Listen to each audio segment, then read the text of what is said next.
Kalau lu suka jam, kudu punya atau pernah punya Speedmaster. Benar banget.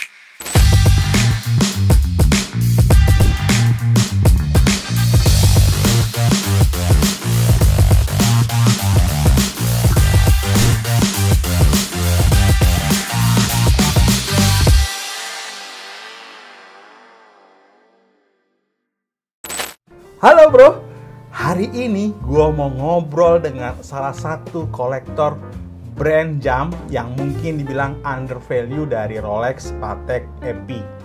Tapi dengar-dengar nih, orang ini sangat khatam banget sama brand ini. Mulai dari produksinya, sejarahnya, kualitasnya, segala macam. Nah, langsung aja kita ngobrol langsung dengan Bro Alamo. Halo bro. Ya, selamat siang. Nah, ini Senang bisa di sini. ya, apa kabar nih? Baik. Kesibukan sehari-hari apa nih? Saya kebetulan by training sih lawyer. Tapi juga bikin film sama promotor musik, konser. Oh gitu. Ya, tapi ya hobi jam lah, udah lama. Kira-kira langsung aja kita masuk ke brand ini. Brand apa nih yang jadi kesukaan atau jadi interestnya nih? Oke, jadi hari ini kita ngomongin Omega, khususnya Speedmaster.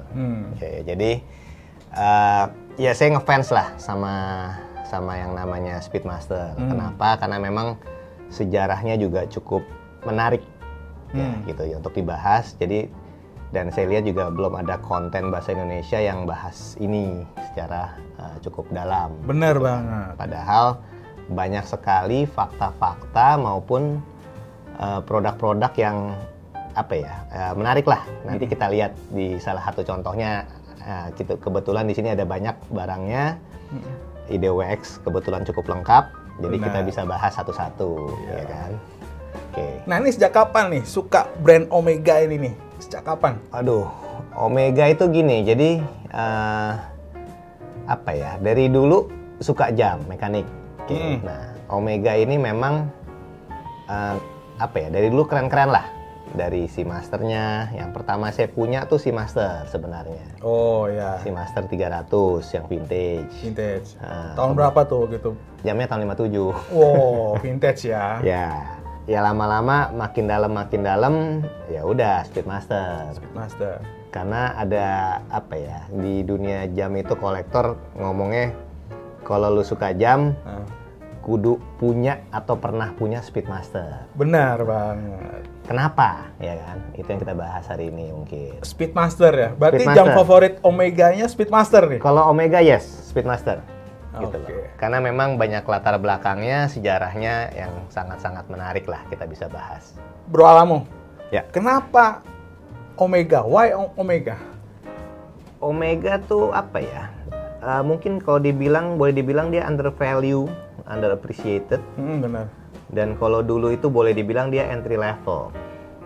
Dulu ya, sekarang karena memang kualitasnya juga meningkat, harganya pun meningkat. Jadi dia naik kelas sekarang gitu kan. Tapi secara umum ini adalah perusahaan yang produknya menurut saya sangat bagus. Ya. Dia punya banyak inovasi dan memang terbukti sampai keluar angkasa. Namanya itu Omega itu sebenarnya huruf terakhir di aksara Yunani.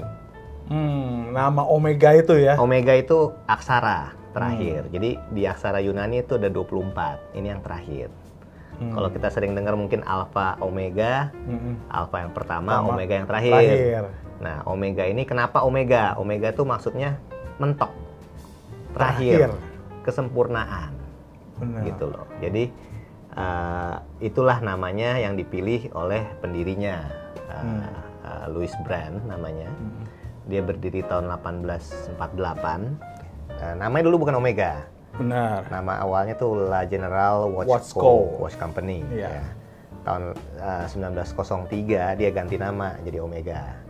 Sekaligus nama company, sekaligus nama produk, nama mereknya, brandnya Omega. Brandnya Omega, serinya banyak.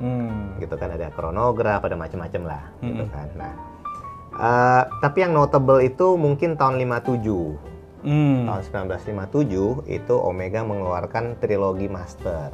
Oh iya, trilogi Ya, master. Dia ada trilogi 3 master. jenis Omega itu ya. Ada 3 jenis. Jadi waktu itu dia mengeluarkan, jadi ada 3 ref baru lah, reference baru. CK2913 itu Seamaster 300. Seamaster 300. Ya. Jadi itu bukan Seamaster yang pertama, Ya. tapi Seamaster 300 yang pertama. Oh ya. 300 betul. itu 300 meter maksudnya. Ya. Walaupun belum pernah dites ya. Belum pernah dites waktu itu. Belum ada mesinnya untuk ngetes. Ya kan? Kalau Tapi yakin aja tuh 300 meter bisa nyelam ya buat nyelam. karena mereka desainnya bagus, mereka yakin, engineer-nya yakin itu bisa sampai 300 meter. Iya kan. Nah, ini kebetulan saya punya. Ini salah satu dari trilogi ini ya. Ya, ini 2913 yang original nih. Jadi emang udah kondisinya beginilah. Ini gilt dial, broad arrow. Broad arrow itu menunjukkan di jarum jamnya. Ya. Jadi seperti panah dia. ya yang lebar ya. Lebar, Jadi ya. 2913 itu Seamaster 300 yang pertama. Oke. 29 untuk nyelam. Oke, ini ada bezel divernya juga. Aslinya sih pakai backlight, udah pada pecah sih. Ini jadi udah redo lah kalau ini. Tapi ya other than that is original. Nah, selain itu 2914 itu Railmaster.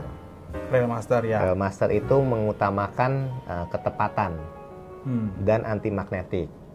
Gitu. Yo. Jadi pernah ada kejadian kecelakaan kereta karena jamnya off, salah lah, nggak akurat. Jadi penting banget punya waktu itu ya, terutama yang jaga-jagain di stasiun itu, para operator kereta itu harus punya jam tangan yang sangat tepat, karena nyawa taruhannya. Ya kan? Itu yang paling ngetop itu waktu itu sama Ball Watch Company sih, ya itu di Amerika. Tapi anyway it's about safety lah waktu itu. Jadi memang jam tangan itu sangat punya fungsi yang ya krusial, gitu kan. Nah, 2914 itu juga pakai broad arrow. Jadi jarum jamnya lebar, besar, ya kan. Tapi dia waktu itu manual wound. Ya, manual wound karena memang dianggap lebih presisi, akurat. lebih akurat. Betul, lebih akurat dibandingkan dengan otomatis. Nah, setelah itu udah nggak ada lagi tuh yang manual. Kemudian reissue tahun 90-an sampai 2000-an itu Railmasternya pakai masuk Seamaster malah.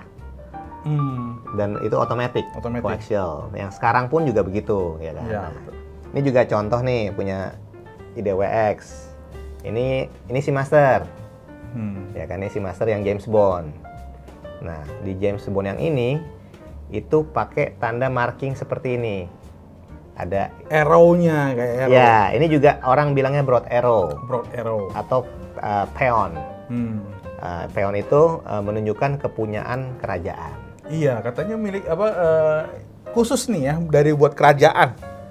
Iya, jadi yang pesan itu Ministry of Defense Inggris. Jadi barangnya mereka dikasih tanda, ini punya kerajaan loh, barang milik negara lah kurang lebihnya, gitu kan. Nah, karena James Bond ceritanya itu agen MI6, ya kan. Inggris. Ya barangnya bukan punya dia, barangnya punya negara, punya raja, gitu kan. In Her Majesty's Service. Oh gitu rupanya. Begitu. Nah, tapi ini udah nggak dipakai sekarang, lambang seperti ini, ya kan. Pakai NFT lah sekarang, NFC. Nah ini apa aja? Kalau yang soal broad arrow yang logo ini, yang kayak di James Bond ini ada jam apa aja tuh? Banyak. Jadi yang ngetop itu mungkin Milsap, Rolex Milsap. Rolex juga ada ya? Rolex ada, yang militer itu yang pesenannya SBS, Special Boat Service, gitu kan. Nah, ada juga yang punya SAS juga ada yang pesen juga. Kemudian ada yang namanya Speedmaster 2915. Jadi lengkapnya itu sebenarnya CK2915. Oke. Nah, itu juga pakai broad arrow juga ya? Yang pertama broad arrow. Jadi waktu ulang tahunnya yang ke berapa puluh itu 2017, itu kan keluar tuh trilogi. Iya betul. 50th anniversary ya. Iya. Nah, jadi waktu itu keluarlah Omega reissue. Reissue yang mendekati bentuk aslinya. Bentuk aslinya yang lama. Tapi tentunya dengan teknologi yang lebih baru, lebih bagus ya kan.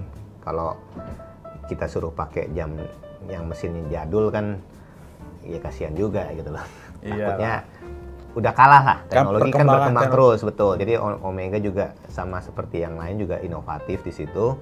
Ada meta certification dan lain-lain. Anti magnetiknya juga udah across the board, nggak cuma Railmaster aja gitu loh. Nah, waktu itu 2915 ini saya punya contoh nih, braceletnya doang tapi 2915. Nah, zaman dulu tuh begini. Ini masih mulus ya? Ini kondisinya new old stock lah. New old stock ya? New old stock, tapi braceletnya doang sayangnya. Tahun berapa kok? Persisnya? 57. 57-an? Nah, kira 57 lah kira-kiranya. Jadi ini ada, kalau di Omega tuh ada stampingnya nih. Kalau ini mungkin tahun 60 nih. Ada stampnya 160, berarti Januari tahun 60. Oh gitu. Nah kalau dulu itu ya gini lah modelnya, clasp begini, tapi dia ada springnya, gini. Oh iya. Jadi kalau lagi summer agak-agak sempit, dia bisa melar, nggak usah di setting lagi, gitu loh. Oke. Jadi 2915 itu mungkin kalau kita lihat yang Broad Arrow, edisi Broad Arrow itu mirip lah waktu itu bentuknya, ya kan? Cuman beda braceletnya, kualitasnya dan lain-lain lah. Nah, Omega itu pakai mesinnya waktu itu Lemania 2310. Lemania 2310. Cuma dia bilangnya dalam bahasa Omega itu Omega kaliber 321. 321. Oke, nah 321 itu dipakai terus sampai beberapa generasi. Iya. Oke, jadi dia itu manual wound chronograph. Oke, jadi bukan otomatis ya. Nah, ref yang pertama kan tahun 1915. Tahun 57 sampai 59. 57 sampai 59 apa ya? Cuman sebentar memang. Tapi kenapa tuh kok? Ganti ref. Oh, ganti ref. Ganti ref. Jadi gini, oke, yang mungkin complicated kali ya. Yang spesial dari 2915 selain dia itu Speedmaster pertama, dia itu yang pertama kali menaruh tachymeter di bezel. Tachymeter di bezel. Oh, yang di bezel Speedmaster ya? Ya, nih seperti ini. Cuma waktu itu belum dipakein. Ini kan aluminium insert. Jadi dia engrave aja di bezelnya. Oh, di bezel langsung. Ya, mungkin nanti ada fotonya. Ya. Terus sebelumnya orang naruh tachymeter di dial. Oh, di dalamnya. Di dalam, bukan di bezel. Iya. Omega lah yang pertama kali naruh di bezel. Kemudian kita lihat, nah, Daytona aja naruhnya tahun 63. Gitu, belakangan lah. Gitu kan. Jadi dia patokan pertama nih yang naruh di bezel itu Omega Speedmaster. Oke. Nah, 2915 itu sampai tahun 59. Oke. Nah, jadi dulu itu Omega nggak punya sistem penomoran referensi yang konsisten. Jadi batch pertama dia tulis 2915 strip 1. Batch kedua strip 2. Gitu loh, sampai strip 3 setahu saya. Oke. Nah, kalau kita lihat itu ada yang pakai di belakangnya, itu ada yang engravingnya ada hippocampus, ada yang enggak. Ya. Hippocampus tuh ini kayak gini. Nah, boleh cerita nggak nih tentang ceritanya ini? Ya, jadi hippocampus ini mythological creature. Mythological creature dari Yunani lah, dari Greek mythology. Dia itu atasannya kuda, bawahannya kayak duyung, fin, kayak ikan. Iya, kayak ikan. Nah, ini dipercaya sebagai kudanya Poseidon. Oh. Kalau di Greek mythology.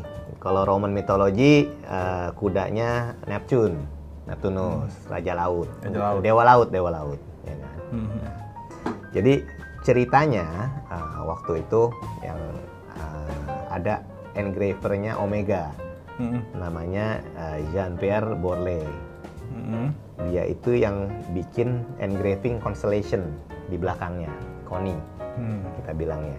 Jadi di situ kan ada observatorium, kayak yang di Taman Ismail Marzuki itu. Iya. sama ada bintangnya 8 biji. Oke. Oke. Jadi Omega Constellation itu sebenarnya mengacu ke akurasi. Akurasi. Jadi kan sejak sebelum ada jam tangan, kita kan melihat jam dan waktu, musim dan bulan itu pakai bintang, pakai rasi bintang. Jadi constellation ini observatorium lah. Sama kayak GMT kan, Greenwich Mean Time. Di GMT, di Greenwich itu ada observatorium untuk melihat waktu. Gitu loh, tepat. Gitu loh. Kalau ya mungkin kalau sekarang kita ngeliat hilal gitu kan. Hilal, nah, gitu. Yang tepatnya kapan sih gitu loh. Iya. Jadi si Jean-Pierre Borlée ini adalah engravernya. Nah, kenapa 8? Karena waktu itu tahun 31 itu Omega menang 8 chronometry competition di 8 kategori. Makanya dia pasang 8 bintang. Oh gitu. Nah, dia jalan-jalan nih ke Venice, Venesia. Oke, di situ naik gondola. Dia lihat di gondola di Venice, kalau kalian perhatikan, itu kadang-kadang atau most of the time ya, itu ada lambang si hippocampus ini. Oh gitu. Nah, itu apa ya, pelindung lah, gitu loh, dipercaya melindungi. Nah, si Borlée ini terinspirasi, dia buat di casebacknya Omega. Nah, itu baru mulai tahun 58. Oh, buat juga nih kayak. Udah nggak kelihatan kalau ini, gitu ya? kan. Nah, kalau yang di Hasselblad ada nih. Iya. Nah, jadi kalau Omega pakainya untuk melambangkan waterproof. Gitu loh. Nah, kapan itu Speedmaster itu bisa ke bulan?